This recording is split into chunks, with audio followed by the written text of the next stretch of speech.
I'm Franco Cappuccio, Professor of Cardiovascular Medicine and Epidemiology at the University of Warwick, and I'm also a consultant physician running a hypertension clinic in Coventry.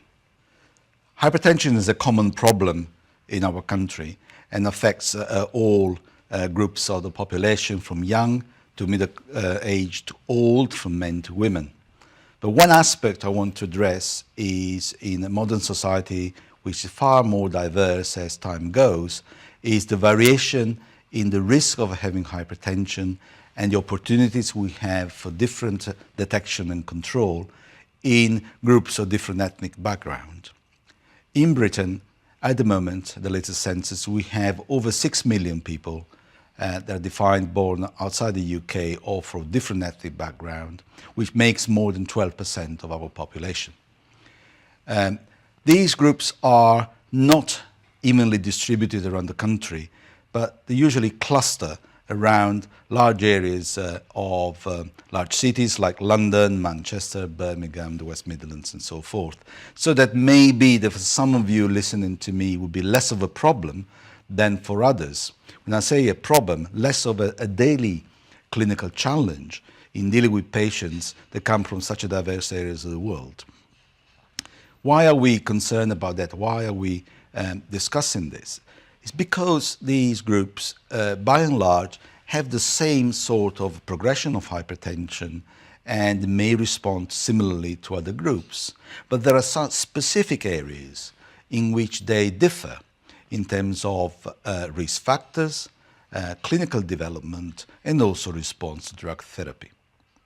Now, the largest groups, the more represented groups in the UK are those that we classify from the Indian subcontinent of South Asian origin, and there would be Indians, Pakistani, Bangladeshi, who moved to the country in the early 60s and 70s, and now we have second and third generations.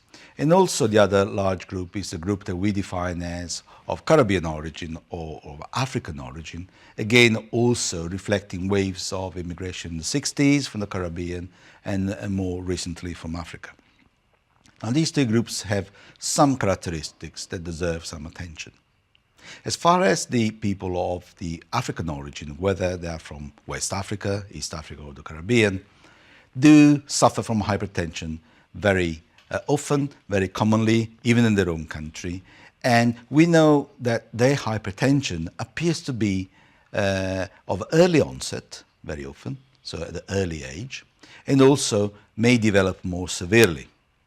Now, there have been arguments of whether that is a genetic aspect or whether in part may reflect socioeconomic influences on the disadvantaged group. But that, irrespective of that, there are some aspects that are physiological. People of West African origin and from the Caribbean, in fact, do have a low level of one hormone called renin, which determines a different sensitivity of their body and their vasculature to the effects of a number of triggers like high salt intake. For instance, for the same level of salt intake, their response is much bigger than compared to other counterparts of white European origin.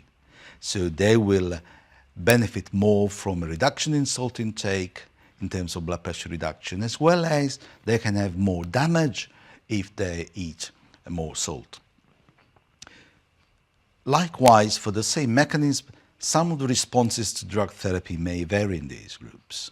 And in fact, in part, the British Hypertension Society NICE joint guidelines do acknowledge in their algorithm this characteristic by suggesting, particularly for monotherapy, that people of African origin might well respond better as a monotherapy to either a calcium channel blocker or a diuretic, and that's mainly on the acknowledgement of their condition of being a low renin individuals.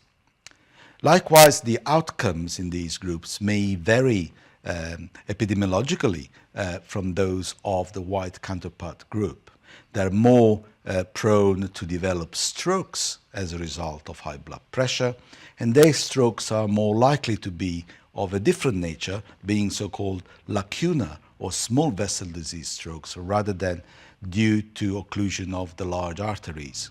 And that has been established quite clearly about the South London Register that's been looking at that in great detail in the last 20 years. Likewise, for the same mechanism of small vessel disease, the kidneys appear to be a primary target of the hypertension in people of African and Caribbean origin, more prone to developing chronic kidney disease. So some attention should be paid to the ethnic origin of these patients and to the both preventive and therapeutic approach to their management. The other major group of South Asians do have some other characteristics that make them unique in terms of managing the overall cardiovascular risk profile. People of South Asian origin, like Indians and Pakistani, do have a greater propensity to development of type 2 diabetes or of metabolic abnormalities of glucose intolerance and insulin resistance, which very often are associated with central obesity. Their prevalence of hypertension is not particularly different from that of our British white counterpart. However, the way the complications develop as a result of blood pressure jointly with the comorbidities I've just mentioned make the prevention of complications and the management of their hypertension slightly more challenging. In particular, they will develop more of the diabetic hypertension complications, which will focus both on the nephropathy and on the retinopathy. And it's particularly important to be more aggressive in their blood pressure control, particularly in the presence of metabolic abnormalities, as that comorbidity will make blood pressure more difficult to control.